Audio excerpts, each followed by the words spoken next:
Bismillahirrahmanirrahim. Assalamualaikum warahmatullahi wabarakatuh. Di sini kami dari kelompok 4 yang beranggotakan Nazif Ali Murdado, saya sendiri, dan yang kedua Putri Nurul Izzah, dan yang ketiga Muhammad Happy Iqmal. Di sini kami akan menjelaskan metode istihsan dan al-maslahah al-mursalah sebagai istimbat hukum. Kelompok kami akan menjelaskan 3 rumusan masalah. Yang pertama, mengenai pengertian metode istihsan dan al-maslahah al-mursalah. Dan yang kedua, macam-macam istihsan dan al-maslahah al-mursalah. Dan yang ketiga, perbedaan ulama-ulama terhadap metode istihsan dan al-maslahah al-mursalah. Yang pertama, metode istihsan. Pengertian istihsan secara etimologi, istihsan berarti menganggap sesuatu baik atau bagus atau mengikuti sesuatu yang baik. Beberapa ulama mendefinisikan istihsan sebagai berikut. Yang pertama dari Imam Barzawi, berpendapat bahwa ada kasus-kasus tertentu di mana metode qiyas sulit diterapkan karena ilatnya dinilai lemah sehingga dibutuhkan qiyas lain yang lebih kuat. B. Menurut Asyar As-Sakhrosi berpendapat bahwa istihsan merupakan metode pengganti qiyas apabila qiyas dianggap lemah, sehingga dibutuhkan metode yang lebih kuat dari qiyas agar lebih sesuai dengan kemaslahatan manusia. Yang C, Asy-Syatibi berpendapat bahwa istihsan yakni beramal menggunakan dalil yang lebih kuat di antara dalil lainnya. Dari penjelasan di atas dapat diambil kesimpulan bahwa istihsan adalah sebuah metode penetapan hukum Islam yang digunakan untuk beberapa kasus tertentu, di mana metode qiyas sulit untuk diterapkan karena dalilnya dianggap lemah, sehingga dibutuhkan dalil yang lebih kuat agar dapat lebih sesuai dengan kemaslahatan umat. Contoh dari istihsan adalah seperti hukum narkoba sebagai obat dan hukum melihat aurat untuk kebutuhan pengobatan. Pada dasarnya, mengkonsumsi narkoba dan melihat aurat hukumnya haram.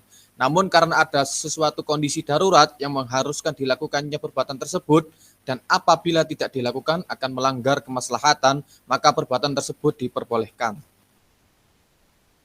Yang kedua, menjelaskan tentang macam-macam istihsan. Berdasarkan kekuatan pengaruh dalil dalam pembagian ini, pengaruh istihsan dikaitkan dengan pengaruh qiyas. Qiyas maupun istihsan dibagi menjadi 2. Qiyas dibagi atas qiyas jali, pengaruhnya lemah bila dibandingkan dengan pengaruh dalil yang berlawanan dengannya, dan qiyas khafi yang memiliki pengaruh yang kuat atas hukum.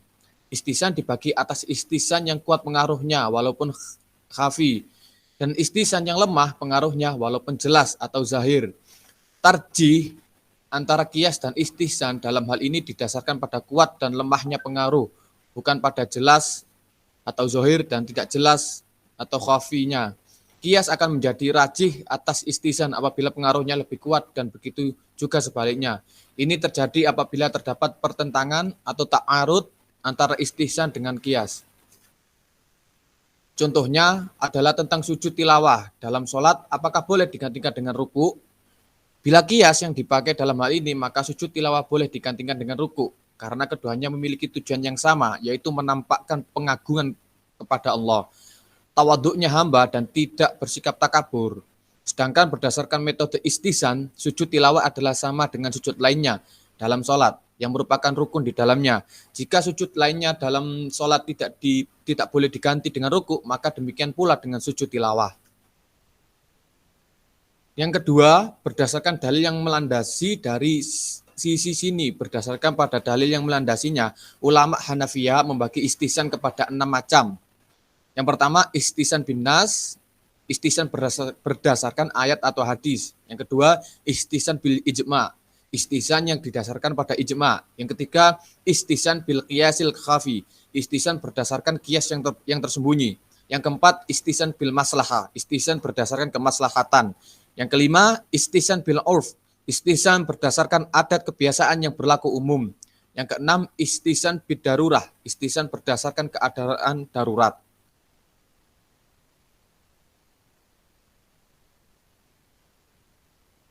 Yang selanjutnya, metode al-maslahah al-mursalah akan dijelaskan oleh teman saya, yakni Muhammad Happy Iqmal. Selanjutnya, metode al-maslahah dan al-mursalah. Yang pertama, menjelaskan pengertian al-maslahah dan al-mursalah secara etimologis Al-maslahah al-mursalah terdiri dari dua kata, yakni al-maslahah dan al-mursalah. Al-maslahah sendiri merupakan bentuk masdar dari fi'il saluha dan isim dari kata masalih. Kata maslahah sendiri memiliki arti manfaat, bagus, faedah, guna, atau kegunaan, baik atau kebaikan. Sedangkan al-maslahah secara majasi berarti mengambil manfaat dari apa yang dilakukan. Yang pertama itu Imam Al-Ghazali berpendapat bahwa definisi maslahah adalah berusaha untuk meraih dan mewujudkan manfaat serta menolak kemudorotan. Sedangkan dari Ibnu Taimiyah mendefinisikan maslahah sebagai perbuatan yang mengandung di dalamnya kebaikan yang jelas dan bukan merupakan perbuatan yang berlawanan dengan syarak. Disimpulkan bahwa masalah merupakan perbuatan yang mengutamakan kemaslahatan atau kebaikan umat dan bukan hanya sekedar dan keinginan atau nafsu semata. Sedangkan al-maslahah al-mursalah sendiri merupakan sebuah metode penetapan hukum apabila peristiwa atau kejadiannya tidak dapat ditemukan dalam Al-Quran dan hadis namun dibutuhkan demi kemaslahatan umat. Contoh dari al-maslahah dan al-mursalah adalah hukum jual beli online, hukuman penjara, dan hukum rambu lalu lintas. Pada zaman dahulu belum ada peristiwa atau kejadian seperti ini, namun karena kejadian tersebut diperlukan demi kemaslahatan umat, maka diperbolehkan. Yang kedua, macam-macam al-maslahah dan al-mursalah. Menurut Muhammad Mustafa al-Shalabi, untuk memberikan sebuah batasan kelihatan mana yang bisa berubah dan tetap dilihat dari segi keberadaan maslahah menurut syarak. Terbagi dari berbagai macam. Yang pertama itu maslahah al-mutobaroh, yaitu kemaslahatan yang didukung oleh syarak baik dari Al-Quran maupun hadis. Maksudnya adanya dalil khusus yang menjadi dasar bentuk dan jenis kemaslahatan tersebut. Contohnya itu hukuman atas orang yang minum minuman keras. Dalam hadis Rasulullah SAW dipahami secara berlainan oleh para ulama fikih disebabkan perbedaan alat pemukul yang dipergunakan Rasulullah SAW ketika melaksanakan hukuman bagi orang yang minum minuman keras. Yang kedua, maslahah al-mulghah, yaitu kemaslahatan yang ditolak oleh syarak karena bertentangan dengan ketentuan syarak, atau dengan kata lain maslahat yang dibatalkan oleh dalil syariat dilarang penggunaannya. Pembatalan seperti ini mungkin karena manfaatnya lebih kecil dari mudorotnya atau barangkali karena manfaatnya dapat menimbulkan mudorot. Maslahat seperti ini dianggap mulgho atau tidak terpakai oleh syariat. Maslahat seperti ini dianggap mulgho, tidak terpakai oleh syariat. Contoh maslahat yang terdapat dalam suatu peristiwa tetapi maslahat itu dibatalkan oleh syariat karena di dalam peristiwa itu terdapat mudorot yang lebih besar ketimbang manfaatnya. Seperti di dalam minuman khamr itu ada manfaat yang bisa merangsang jiwa lebih kuat dan berani. Demikian juga dalam permainan judi ada manfaatnya bisa dijadikan sarana usaha dalam kehidupan. Namun kedua macam pekerjaan itu merupakan larangan Allah. Maslahat yang terkandung pada dua ayat tersebut yaitu di atas ini adalah maslahat mulgho, yakni maslahat yang diabaikan dan dibatalkan oleh syariat. Yang ketiga ada maslahat al-mursalah, yaitu kemaslahatan yang keberadaannya tidak didukung syarak dan tidak pula dibatalkan ditolak syarak. Melalui dalil yang rinci, maslahat itu dikatakan mursalah karena ia terlepas dari dalil yang mengesahkan ataupun membatalkannya. Ia merupakan maslahat mutlak yang tidak memiliki kaitan atau gantungan khusus pada teks syariat. Dalam bahasa Al-Ghazali itu maslahat seperti itu disebut dengan istilah, sementara Abdul Wahab Khalaf menamakannya dengan munasib mursal. Ali Abdul Rabbih mendefinisikan maslahat mursalah yaitu gambaran menetapkan suatu hukum berdasarkan maslahat atau menolak kemafsadatan dan dari manusia yang belum jelas dalilnya dari syari diterima atau ditolak. Kemaslahatan dalam bentuk ini terbagi dua, yakni satu maslahah al-gharibah, yaitu kemaslahatan yang asing atau kemaslahatan yang sama sekali tidak ada dukungan dari syarak, baik secara rinci maupun secara umum. Para ulama usul fikih dapat mengemukakan contoh pastinya. Bahkan Imam temukan dalam praktek, sekalipun ada dalam teori. Misalnya contoh pekerjaan yang mengerjakan barang pesanan, dia mempunyai kewajiban mengganti apabila karena kecerobohannya dan merusaknya.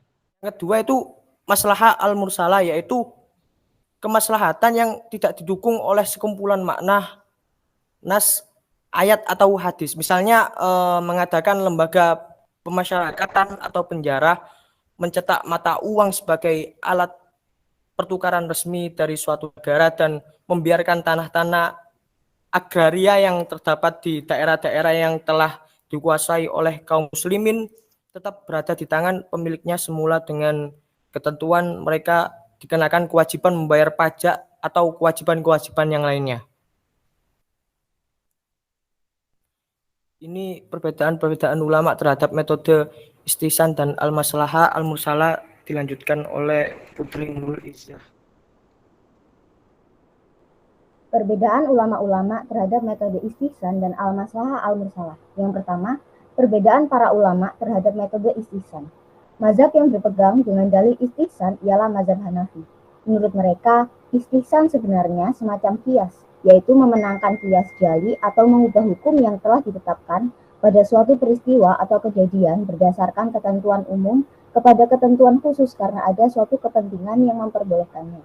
Menurut mereka, jika diperbolehkan menetapkan hukum berdasarkan qiyas jali atau maslahat al-mursalah, tentulah melakukan istihsan karena kedua hal itu pada hakikatnya adalah sama. Keduanya berlainan nama. Di samping mazhab Hanafi, golongan lain yang menggunakan istihsan ialah sebagian mazhab Maliki dan sebagian mazhab Hambali. Pihak yang menentang istihsan dan tidak menjadikannya sebagai dasar hujjah ialah mazhab Syafi'i. Istihsan menurut mereka adalah menetapkan hukum syara' berdasarkan keinginan rasional bebas. Menurut mazhab Hanafi, istihsan itu semacam qiyas, dilakukan karena ada suatu kepentingan, bukan berdasarkan hawa nafsu. Sedang menurut mazhab Syafi'i, istihsan itu timbul karena rasa kurang relevan, kemudian pindah kepada rasa yang lebih relevan. Next.